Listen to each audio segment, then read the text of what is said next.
Okay. Uh, this is Technique Tuesday.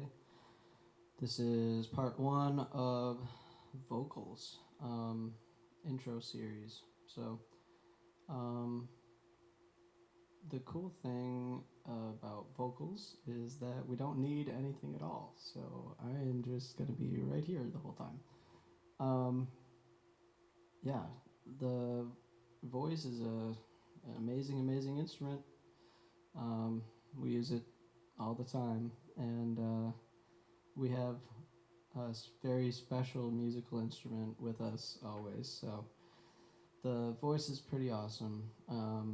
Everyone's is unique, and um, it changes over the course of our lives.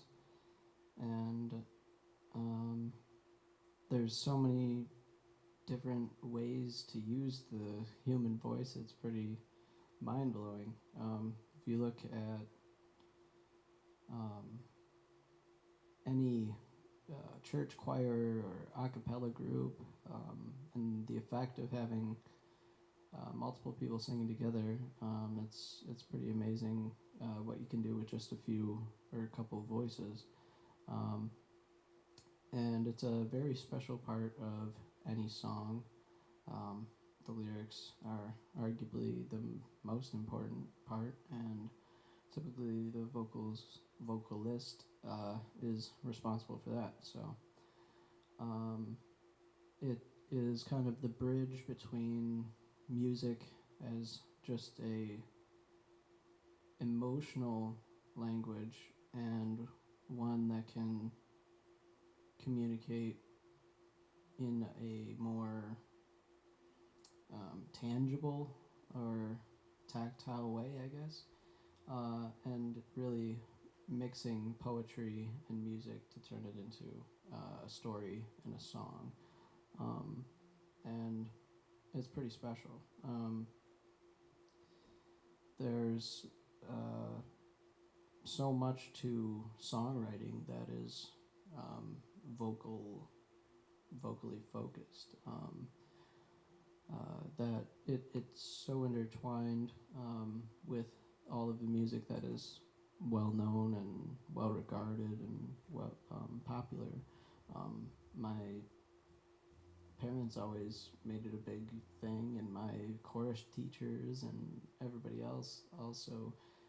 Just the first thing to kind of always be conscious of is your diction and how clear you are making all of the words uh, with your voice come out. And a large part of that is kind of understanding how it is very language dependent, but certain things with any language cause our voices to react differently depending on what words we're saying. And it causes different phenomena with the microphone. And the major difference being the use of vowels and consonants, and um, we use this term called plosives, which is, I forget what you call that, but plosives. We call it plosives because P's are an example of something that really uh, project a lot more volume and air every time we say a P into the microphone. It can stick out, and a lot of bass frequency might come out. Um, there's plenty of other problematic syllables or letters, like that S that I just used in syllables and used. Um, those will stick out as well. Um, there's plenty of different things to kind of be aware of in your own voice as you're going. And there's different ways to kind of minimize some of those um, things that we don't want to have stick out as we're singing. So, um, like I said, every voice is very unique. So, the first thing to kind of understand about your own voice is kind of your range and where that sits on the grand piano, or rather the frequency spectrum that we use in music. Um, and depending on what feels comfortable to your voice, we have different classical categorizations of um, your where you would fit into, particularly with like a choir. But it's a great way of kind of defining your general vocal range. So the lowest in pitch is referred to as the basses.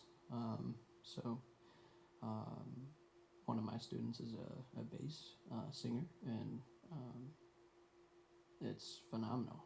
There's a lot of great examples, like probably my favorite would be maybe Roy Orbison or something. But Frank Sinatra, you could kind of consider him a bass singer. Who else? Maybe Tony Bennett when he got older. He's maybe a tenor. But yeah, the next one is tenor. So the next, well, kind of in between basses and tenor is a baritone, and that range is literally between bass and tenor, but it's you can kind of just shrink it down into 4 regular categories, and then there's a bunch of subcategories if you want to get really specific. But yeah, so bass, tenor, and alto and soprano. And typically, men would uh, fit into a bass or tenor role, and women were more alto and soprano. But it is not at all strictly like that.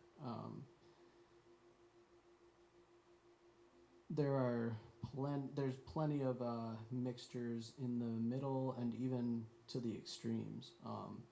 But just very generally, the men with the lowest voices are going to be basses. The men that kind of have a little bit more of a higher pitched, comfortable singing voice might be tenors. Women with a lower voice might be tenors or altos. And then women that are comfortable singing really, really high, which is just typically harder for men. That's the only reason why there's kind of these distinctions. It's very rare to find a woman that can go down into the lowest parts of the bass range.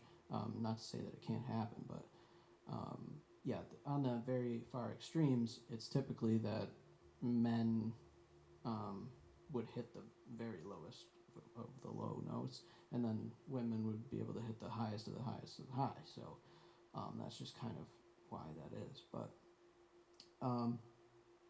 it just has to do with our anatomy and the way that our vocal cords are made up. And the voice is very, very much about anatomy. We use different parts of our body to be able to sing with different techniques, like singing from our chest, from our gut, from our vocal box up, and then into your head voice and all that. There's plenty of different techniques that you can get into with your voice that use different parts of your anatomy more so than others. So when you're singing really low notes, you might feel like that's coming from your chest or maybe even a little bit lower, usually your chest. And then when you're singing really high, it might feel like it's coming out of the top of your head. So it is a literal physical phenomenon where the focus of the the frequencies, I don't know, when you're in your head voice, it's like you're, I forget how exactly how it works, but literally like you're generating higher frequencies, and those higher frequencies come more out of your head, whereas like when you're trying to generate lower frequencies, they're mostly coming through your chest. But I don't know, it's a bunch of science. So we'll skip that part. Let's see.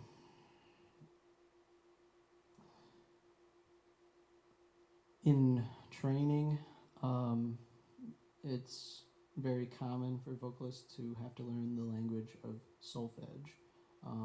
And if you've ever heard of solfedge, it's just basically these different syllables that we use in order to match up syllables with our scales and the scale degrees. So when we're talking about scale degrees, if you remember, there are 7 notes in a typical scale, and then it will repeat at the octave. And each of those 7 numbers will correspond with a solfedge syllable. So the first solfedge syllable, which is like the first degree of our scale, is do. Second is re. Third is mi. Fourth is fa. Fifth is sol. 6 is la. 7 is ti. And then you get back to do. That is just the diatonic, which means within the scale pitches. So those are the solfedge syllables of our typical major scale. But we can have chromatic solfedge syllables as well, which just means that it would include the notes that are not within those 7 notes. It would include all 12. So for part 2, I'll probably get into, I guess, the chromatic solfedge syllables. But for just this week, we'll just stick with do, re, mi, fa, sol, la, ti, do. And it's just good to know those. I'm not going to go ahead and sing a bunch of scales and stuff. I might do that, I guess, in the second video too. But for this week, I guess I just wanted to just sing a song and just leave it at that. So I'm going to do an Adele song, Chasing Pavements, in 1 second.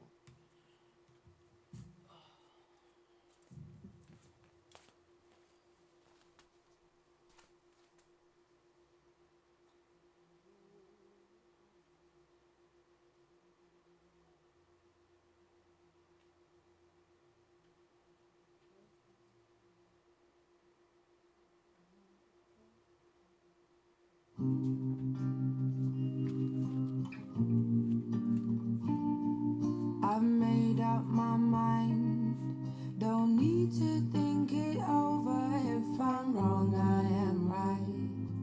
Don't need to look no further, this ain't lust. I know this is love, but if I tell the world, I'll never say enough, 'cause it was not said to you, and that's exactly what I need to do if I end up with you. Should I give up, or should I just keep chasing pavements, even if it leads nowhere? Or would it be a waste, even if I knew my place? Should I leave it there? Should I give up, or should I just keep chasing pavements, even if it leads nowhere? I build myself up and fly around in circles, waiting as my heart drops and my back begins to tingle. Finally, could this be it? Or should I give up, or should I just keep chasing pavements, even if it leads nowhere? Or would it be a waste, even if I knew my place? Should I leave it there? Should I give up, or should I just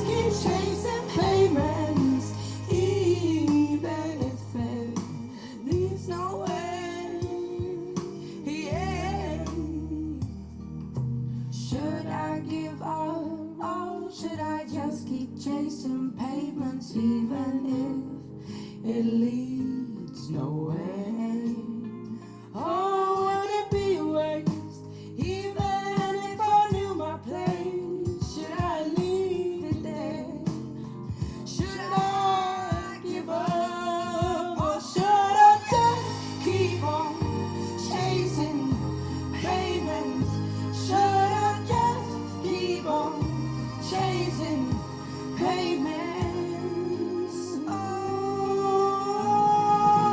should I give up, or should I just keep chasing pavements, even if it leads nowhere?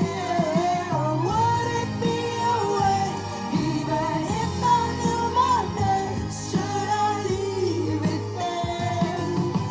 Should I give up, or should I just keep chasing pavements, even if it leads nowhere?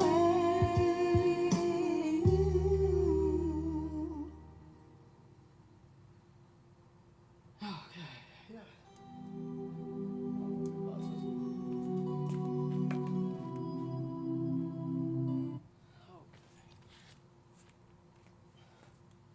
So yeah, I think that song is pretty useful for this video because that highest note that she keeps on hitting in the chorus,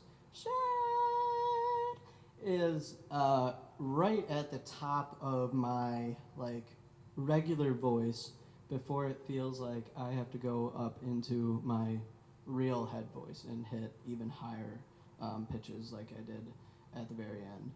Like, should I? When I go up to the very top, that is when it's like really true, like head voice falsetto. To get all the way up there. But the I don't know what note it is. I think it might, I would if I were to take a complete guess, I think it might be a G up there. But should I give up? That is kind of right at the edge. If I push out that note, I can do that. I can do that like right with my chest voice, or I can almost kind of choose to do it like in my head voice too. So it's like right at the edge. So knowing that and which note that is and where that falls on the grand piano for you is kind of the first step to kind of realizing what vocal range your voice is going to sit into. Growing up, I was always a tenor, but I feel like I can hit some like lower things, maybe a baritone range. I'm not really a true bassist, but I can get pretty low, and then but my higher register is kind of high, where it's almost getting into alto. So I don't know.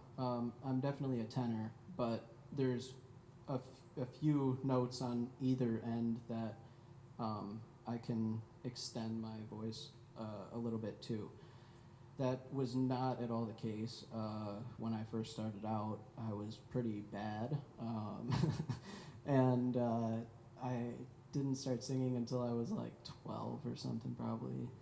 But by the time I got into like 6th or 7th or 8th grade, something like that, I started chorus, and then was in chorus all 4 years of high school. I did 1 year in the musical,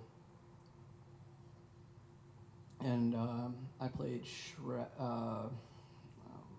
LeFou in Beauty and the Beast, and then I didn't really get quite good at vocals until college, and it took a really long study of ear training and really learning harmony, melody, rhythm, and more with your voice. And it took a lot, and I feel like my voice is still, I don't know, it still feels like it's developing in some ways. So it's a process just like any other instrument, and it takes a lot to get vocal control like somebody like Adele has, and really understanding your own voice in different ranges and how to maintain a consistent volume and keep your pitch, and there's just a lot, and having like breathing at intelligent, workable times. And now that we live in an age where we can record our voice 1,000 times over and in the computer, and release a song like that, we never consider whether real people like might have to sing it sometimes, and there can be some issues there. I always have been a pretty wordy vocal or lyric writer, and I've had to learn to dial back kind of the amount of syllables that I use in a lot of lines and stuff. And my friend James has the same problem, but he's much better at it. Like he's always like, get rid of this, get rid of that, get rid of this, like this is way too much here, this is way too much, and yeah, I kind of need that, and a lot of lyric writers need that a little more. Some of the best songs there are have pretty simplistic, or just not, word or vocal lines with like a million syllables. So I don't know. That's something to think about. But there, we'll leave it there. Thanks for checking it out, and we'll be back with part 2 in like 5 weeks.